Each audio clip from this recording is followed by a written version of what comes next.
One of the big words that gets used all the time in our culture today is content. We talk about watching content, making content, but what is content exactly? Content is just the packaging of ideas or thoughts. And content can be delivered through video, through photo, through words. For us, content is Instagram or TikTok. And when we talk specifically about following the way of Jesus, there is no shortage of content.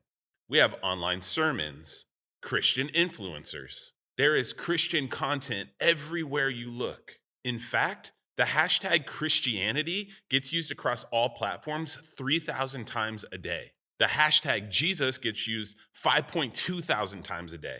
And the hashtag Christian gets used over 13,000 times a day.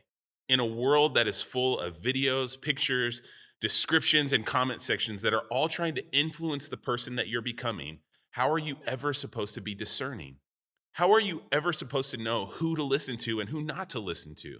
How do you answer the question, should I be learning from this person? I'm going to be honest. It creates a really complicated situation in the world that we live in. It is so difficult to know and understand who we should be learning from as people who follow the way of Jesus. Can I tell you though, this is not a new problem. In fact, this was a problem when the New Testament was being written. John talks about this in the book of First John. In First John 4:1, he says this, "Beloved, do not believe every spirit, but test the spirits to see if they are from God. For many false prophets have gone out into the world." John is giving us a really important warning. Not every person who claims to be from God is really from God. Not everyone who claims to follow the way of Jesus deserves to be trusted at face value. Instead, we should test their spirit. The next right question to ask is, how do I test their spirit to know if it's from God? I think there are a lot of ways that you can test the spirit of somebody who claims to be from God, but I want to give you a couple today that I think are really easy to implement right now. What do they believe about Jesus? Do they talk about Jesus? Do they say that Jesus is Lord? Do they believe that Jesus is the way, the truth, and the life, and that no one comes to the Father except through him? Do they believe that salvation is in Jesus alone? Do they believe that Jesus died and was resurrected after 3 days? If you're being taught by or influenced by someone who never talks about Jesus,